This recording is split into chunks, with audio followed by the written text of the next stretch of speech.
Bon dia, avui tornarem a plantejar la sessió de psicomotricitat des de casa, en aquest cas és la segona sessió. Aquesta és la primera activitat que haurem de fer, haurem d'intentar aguantar sense tocar el globus al terra durant 20 segons, 5 vegades seguides. 5 vegades seguides durant 20 segons, però només podrem utilitzar les dues cames, no les altres parts del cos.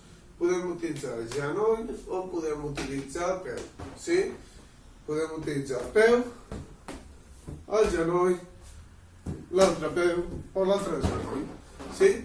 Sense que toqui el terra durant 20 segons. Si ho aconseguim 5 vegades seguides, passem a la següent activitat. Ara us presentaré la següent activitat que faran les alumnes de psicomotricitat, en les que els nens hauran d'estar asseguts al terra a 2 metres de distància de l'ajudant i que haurem de fer amb les mans endarrere per no fer-les servir.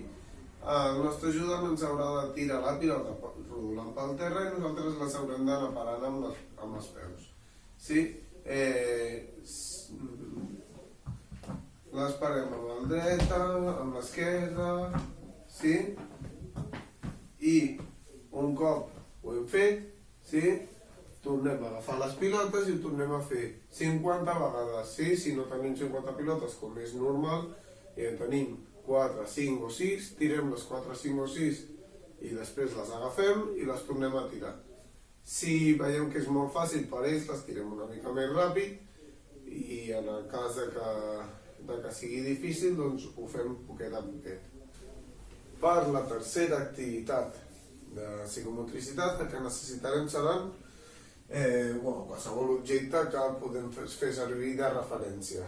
Què haurem de fer? Els nens i nenes hauran de saltar amb els peus junts, sí? Peus junts i sense separar. Què haurem de fer? Haurem de seguir el circuit que ens marquin els objectes que nosaltres hem fet servir per guia.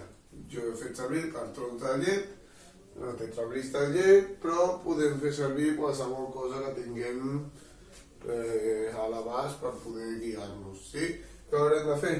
Peus junts i saltem.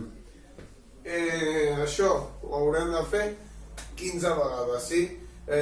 Aproximadament l'espai que jo he fet són de 4 metres només, o sigui que anem amb peus junts, descansem caminant tranquil·lament i tornem a fer-ho una altra vegada, i així 15 vegades sense parar. Només descansem caminant a la tornada.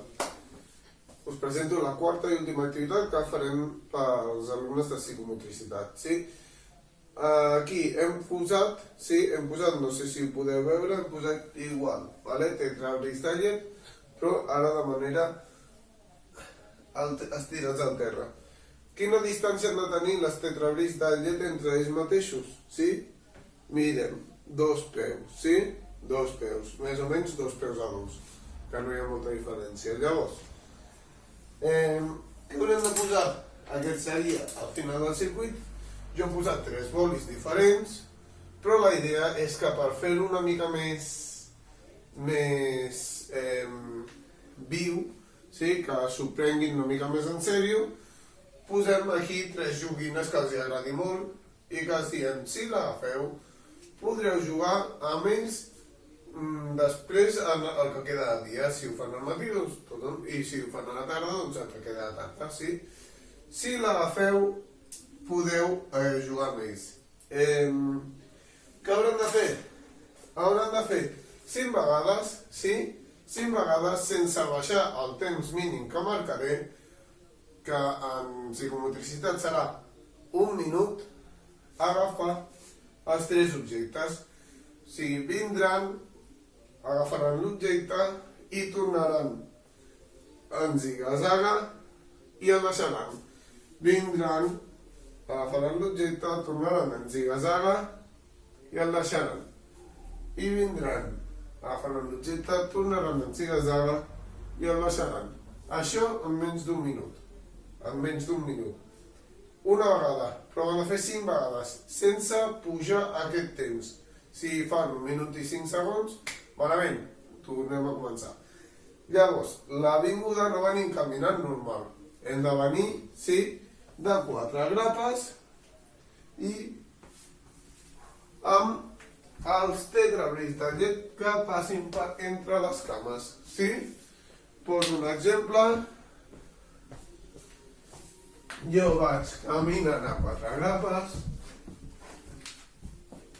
agafo un objecte i torno i el deixo. Torno a fer el mateix i torno a tornar. Sí?